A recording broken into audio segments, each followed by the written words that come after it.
No problem. My name is Michael Forney, and I have Michael Forney's Fighter Creative Group. And I'm going to talk today about, we're going to address probably what's the #1 question I get from clients and that's when I'm trying to do my marketing, I don't know what to write or where to come up with content. And the program that I've developed is called Stand and Lead. STAND is an acronym, we're going to cover that here in a second. And it really was an evolution on my part in my business in that I didn't feel like I was getting to the people I wanted to get to, and I didn't feel like I was addressing the issues that I wanted to address. And as I was working on another project, which is coming to fruition also, these things kind of take on a life of their own, and this became really clear to me that this is how I wanted to teach, and this is what I wanted to teach as far as what the subject matter and content was. Now, STAND is an interesting acronym because when you stand, you're noticed. When you stand and talk, you're more emotive, you're more powerful, you're more authoritative. I could sit here and give you the same information, but it wouldn't work. That same concept applies to when you're dealing with your clients or looking for new clients. You want to be in a standing position, metaphorically, so that you're noticed. Now let's jump into the STAND. Again, I said it's an acronym, so S in this program stands for stand for something. Stand up, represent something, have a cause, have an issue, represent your values, because today your clients are looking for somebody they can connect to. They're not just looking for the next product because that's all over the place. They're looking for a person they can deal with. So find a cause, find a movement, find something in your value set that you think your potential clients can relate to, and don't be afraid to put it out there because other people are, and it's working for them. I mean, you can look at H&M, you can look at Southwest Airlines, you can look at Apple, you can look at Chick-fil-A. Everybody in that group is putting out their values, and they're relating to people on a personal level rather than just on an old school putting out marketing kind of level, because that doesn't work anymore. It's all about interaction today.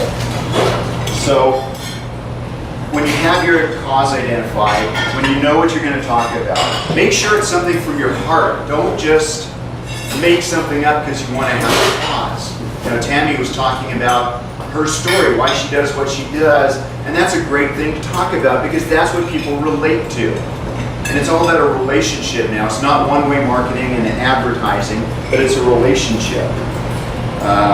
And I think, I'm going to challenge Jack here, when you do your elevator pitches, don't pitch.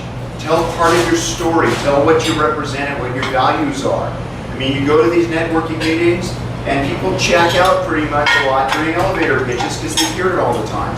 Tell them something that relates to you that's an internal thing so that there's a connection.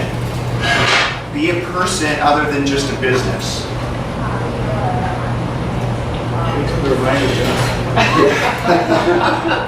All right. The T in STAND is tell your story. Again, people I'm sorry, Michael. Looks like I didn't print out enough because you had instructed people to print it out, so if you can share it with your neighbor. So again, tell your story. Tell how your story began. Just yesterday, I was emailing back and forth with someone, and they asked me about the name of my business and where it came from, what the logo was. So I explained to it. FIDO is the name of 2 businesses. One my father had, one my mom's father had. And to me, it's a family thing. I build business because I want to have my children work with me, and it's a family thing. And then the little puppy was something my daughter drew when she was 8 years old. To me, that's a special thing. And I tell people that, and immediately we have a connection and some kind of a conversation because they understand that. If I just said, oh, it's just something I put together and I make up some mythological story, what it means, they're going to know that I just made it up. They're going to shrug it off and that'll be it. But now we've had a conversation which then led to, well, tell me more about what you do. I think that could apply to what I'm doing. So now there's a business opportunity out of that. So share. Let your customers and your clients find some commonality with you. Let them understand who you are and where you're from. You know, in the era of Facebook, we all are connected with high school friends. We're connected with old college friends, people we knew from the military, from prior jobs, and we still maintain those connections and those relationships. And that's a wonderful source for new clientele and for sharing experiences, because we all have very similar experiences and we want to be able to share those and relate to those.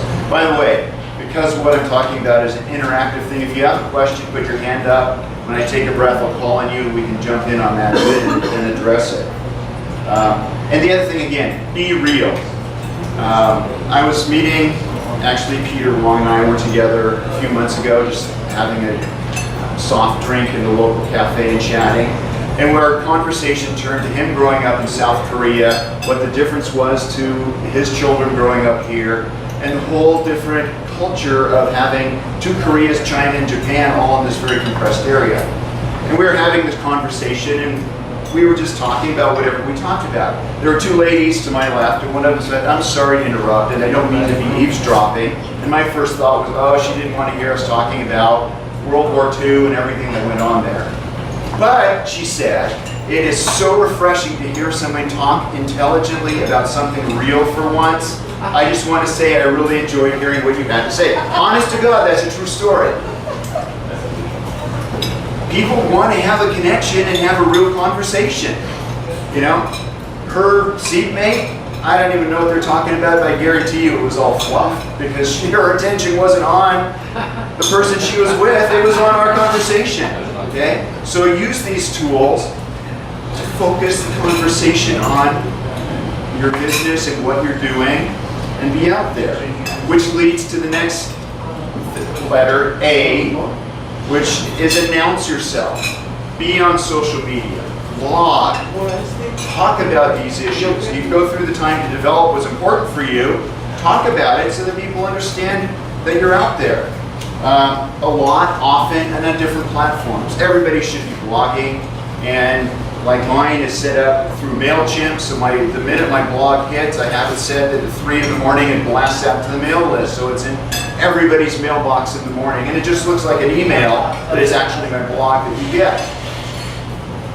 I have multiple campaigns. I talk about my speaking, I talk about teaching, I talk about new apps I discover that people could use, and you need to have multiple campaigns too. If your business has more than one product, each product should have its own campaign.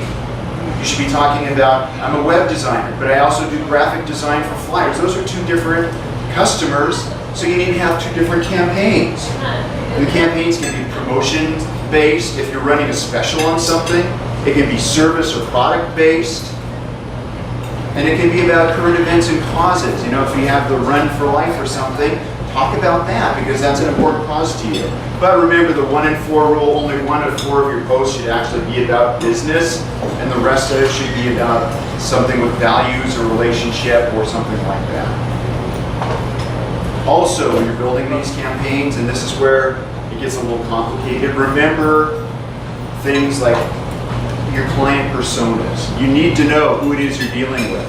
You need to create a persona for each customer that you're after. Does anybody know what Generation Z is? The youngest? 24 and under, okay?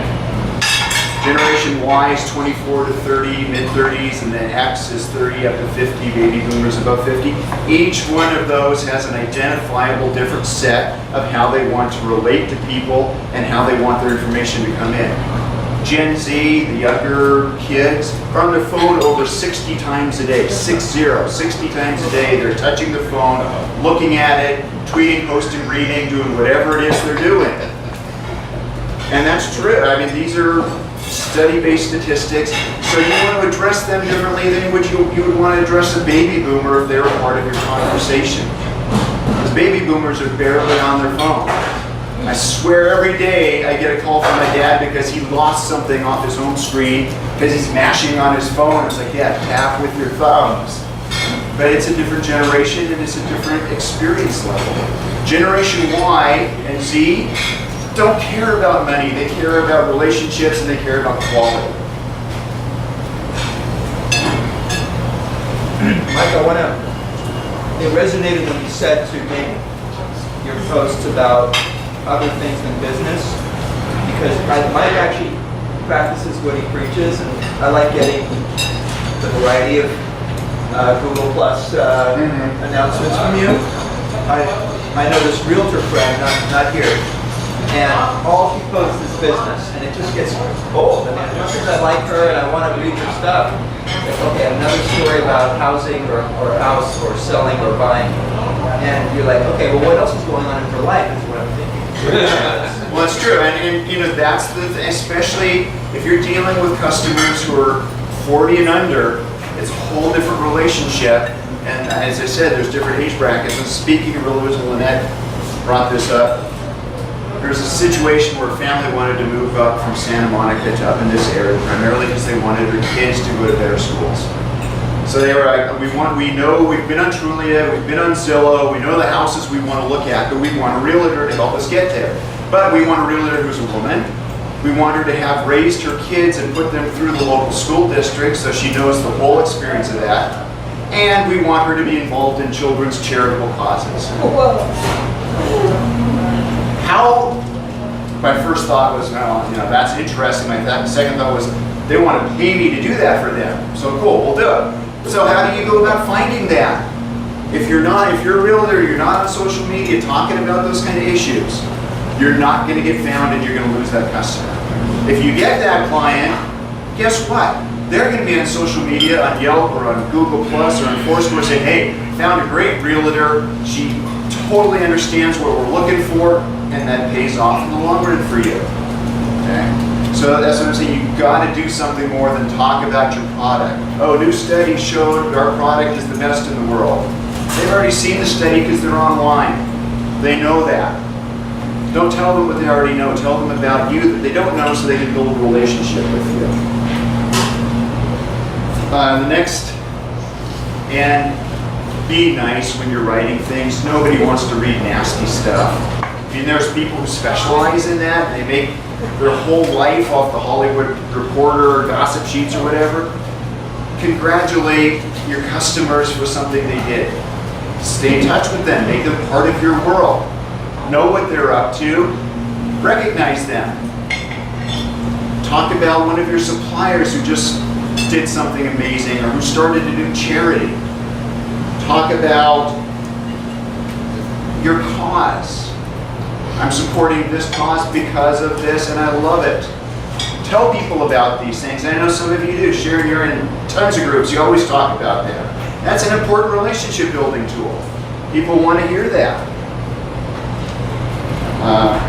People want to relate to you. They'll follow your brand. They'll be part of it because you're a new source of information for them. Praise other people. Yeah. I get very stuck on that personal versus business. Right. So, you know, I feel the stories that I come across in the business are so compelling.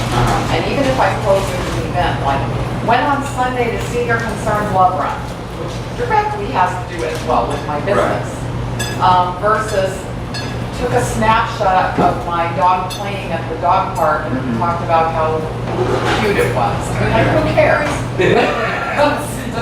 Well, I care, but you know. People do though. I mean, dog lovers are going to care. I mean, look at the realtor search I was just talking about. That was so specific. And it was really hard to find that realtor because none of them talk about those kind of issues. People have the need to want to be with someone who's like them. And that's just a basic sociological, psychological thing. You want to be around, you want to work around people who you feel connected to and who are like you. So it's okay every once in a while to have a picture of your dog running around and just mention took some free time, took the dog for a walk. I see that all the time. I read those posts. Seriously. But I see the post about toured another facility today, and I'm like, Jack, I don't really care. It does nothing for me. It doesn't tell me about, I know you're in the business, so I assume you're good at what you do. Otherwise, I would read about that from somebody else. So it's okay to talk about those things.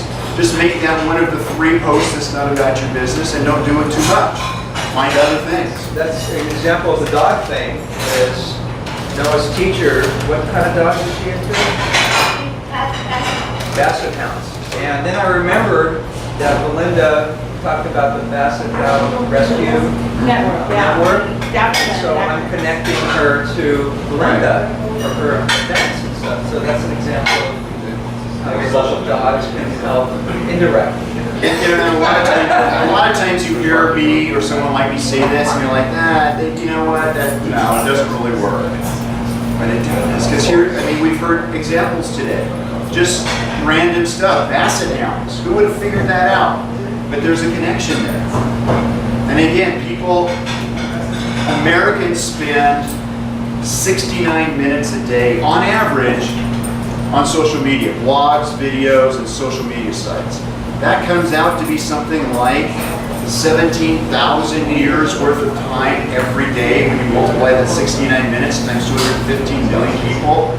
That's like half the existence of modern man that we spend on just social media every day as a nation. Doesn't count Brazil, huge internet country, South Korea, India. All places that you may have to find a way to do business, and there's huge reach there. Okay? I mean, 17,000 years worth of time every day that just Americans spend on what I clump together as social media. That's huge. And if you're not out there doing something, you're missing out on some huge possibilities. And finally, talk about your competitors. One of your competitors did something good. Be surprising. Say, hey, I just saw a website that Joe Smith made. I gotta say that's a great website. People are gonna go, wow, I've never seen anybody do that before. Just saw a reconstruction project that somebody did, whoever their contractor was, great job. It's not gonna hurt your business, but it's gonna help your business because people are gonna go, this is somebody I wanna be with because they're not afraid to go out and do that. And then finally, the D, develop your skills, your tools, your campaigns. It takes time, but all these tools, I'm just focusing on marketing them. They all apply to the management of your company, the recruiting of personnel, how you finance your company, how you structure your company. If you know that much about yourself and you spend time. If you remember a couple of months ago, I talked about a guy named Simon Sinek and I showed a little video. He consults with companies 12 hours just to identify why you do what you do. It's not an easy thing to go through this, but it's worthwhile because once you do these things and you pick up the phone one of your 43 times a day to check the time, see who texted you, look at the emails you got, whatever, and you're like, well, I'm going to tweet something while I'm on here. You already know what it is you want to tweet because you have these things in mind. You understand the program you set out for yourself, and it's a very easy thing to do. And then for the things that are harder, where I tweet, one of my campaigns is I want to educate people because I know if I'm telling them about great products and tools, they understand that I'm on top of my game and they're going to come to me for something. So I saw a new app, I just started using this. It's working great for us. I do that all the time. And yesterday somebody from China or whatever, someplace far away started following me on Twitter just because of one of those kind of things. And it's all about building your persona as clients see you. You're an expert in what you do. You understand what you do. You're the go-to guy. Or go-to woman. And that's what you want to be. You need to be that person and you need to work on that. Keep track of social media, what's happening. Keep track of apps that are out there to use. My phone is filled with apps. On social media, you need to be using, if you're a product based, you need to be on Instagram and Pinterest. If you're a service, you need Twitter. Everybody should be on Twitter. Twitter and Google Plus are the best business tools in my mind. You need to be blogging. You can messenger service. How many people use WhatsApp or any of the messaging services like that? Yeah. By 2017, more people are going to use those than use social media right now. So that 69 minutes that we're spending on social media, people are going to be using most of that time on message services, going back and forth to people going to use a messenger service for your customer service. Let them know I'm on this app, you can reach me. And there's a lot of new ones coming out. PATH just revamped their whole system. And I've been using that for a long time, but now it's even better than it was. I use one called Telegram. It was formed by a guy who lived in Russia because the FSB kept snooping at his business and it ticked him off. So he built an app that they couldn't crack. So I figure if it's good enough for him to use for private conversations with clients, it's darn well good enough for me. And those things are out there. Do a little research, ask somebody, and find out what you can do. All right. So after you've gone through all those processes, why do we do this? Because differences drive your approach and your content, who you're identifying as your customer, why you're different than anybody else. How many realtors are in Westlake Village, Gore Hills, Calabasas, Thousand Oaks? Hundreds, thousand. How do you stand out from that? Everybody's Keller Williams, everybody's Coldwell Banker. That stuff doesn't matter. And people say, I work with flood realtors. Well, I have an app on Trulio. But you know what? We all know you don't read the right-hand column on Facebook, on Trulio, anything like that, because that's where the ads are and it doesn't matter to us. Nobody really looks at those ads. You've got to find a way to reach people and make a connection, because inbound marketing now, which is social media, blogs, this kind of communication, generates more leads for businesses than traditional selling. A new study came out, over 60% of businesses said if another business cold called them, say we've got a service you could use, they would not do business with them just as they cold called them. There's no time for that anymore. People don't want that anymore. One-way communications aren't working. However, they said if they saw a blog about a product they could use in their service, they would be more likely to follow up and turn over their information for that future contact, because it afforded them the opportunity to do their own research and make their own decision and manage their own time. These are the things that are important now. One-way communication, yellow pages. I laugh every time somebody throws one on my front porch, because it stays there till the next time I reel the recycling bin out, I pick it up, and I put it in there. The local newspaper, same thing, never makes it off my driveway. It sits there till I pull the recycling bin around and dump it in there. You'll be sorry when Armageddon hits. Then, you know. Here's my question. That's the one. How do you balance between, sometimes I struggle with this, between having the ease for the person to read the content on the very thing that you sent them versus keeping it short, but then having to have links in there that they may not click on. So how do you balance that? If you use Buffer, Hootsuite, one of these posting apps that you can post to multiple sites, you can schedule your times, you can create different content off the same link for different platforms. They'll have link shorteners in it. So you'll see in a lot of mine, the link will be ow.ly, owly, because Hootsuite is the little cute play. Okay. And then it'll have like 5 digits after that identifying the link.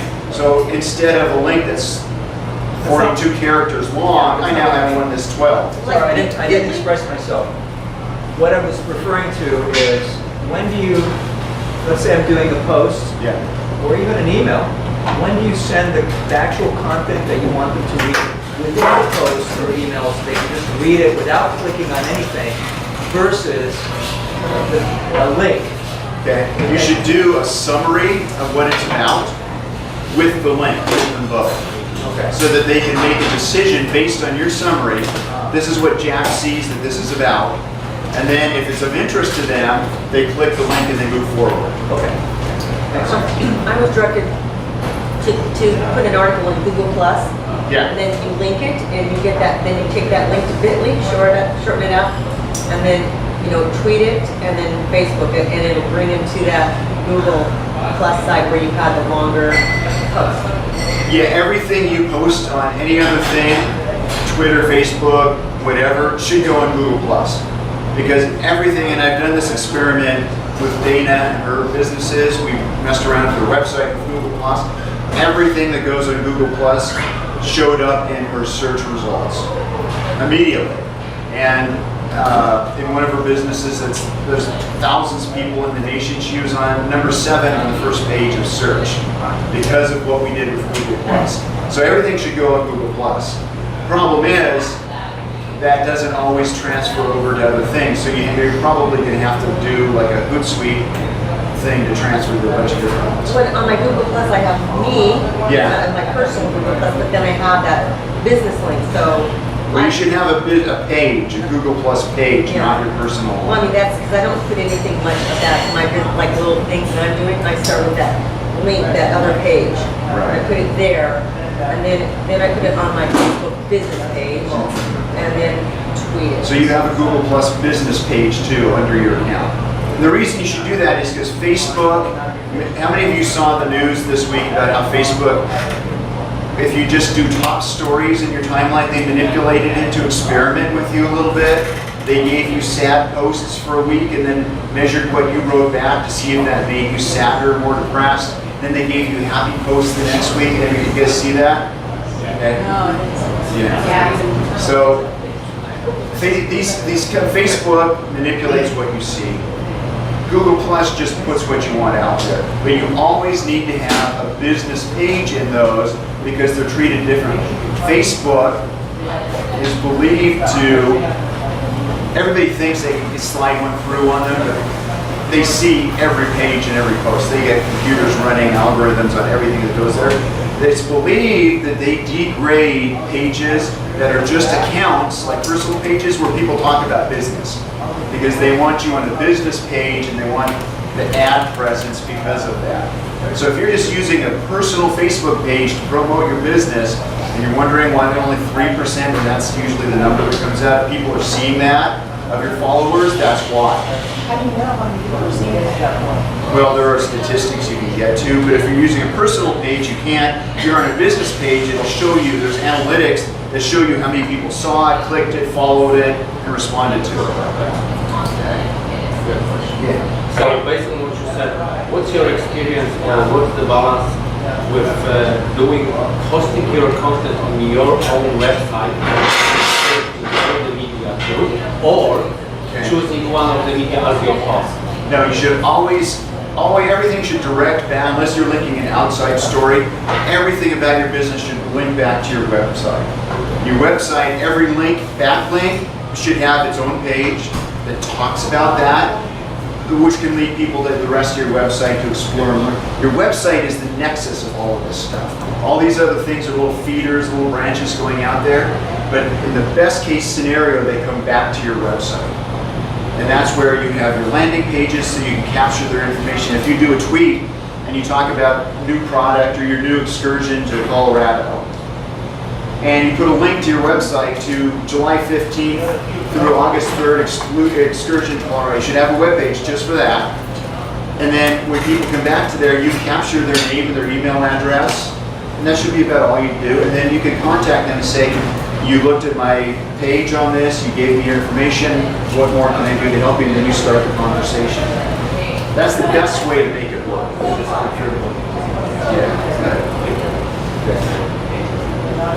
And then the other thing, stand and lead. Always be a leader. Be a thought leader.